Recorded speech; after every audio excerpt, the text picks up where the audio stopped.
Bwana, viongozi wa Simba kwa hili mtakuwa mmezingua. Yaani kama ndo usajili wa wachezaji wa nje ndo tayari umeshakamilika kwa staili hii, mtakuwa mmezingua. Kwa sababu gani? Maeneo yaliyokuwa yanatakiwa yapatikane wachezaji wa kigeni ni maeneo matano.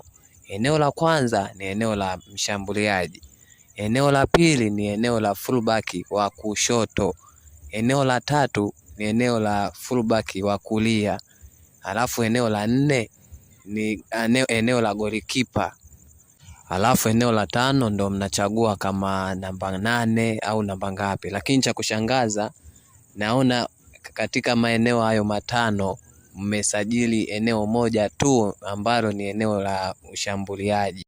Yaani kiufupi, msimu huu upande wa Kibabage ndio utakuwa kichochoro katika mashindano ya kafu. Sisemi kwenye ligi kwa sababu najua sina mashaka naye kwenye ligi, lakini kwenye mashindano ya klabu bingwa naona kabisa hatoshi. Yani hatoshi Kibabage, alitakiwa aongezewe mtu ambaye anaweza kusaidizana naye katika mashindano ya kafu, na kama mkilipuuzia hili mtakuja kujionea msimu ukianza. Ni hayo tu kwa leo.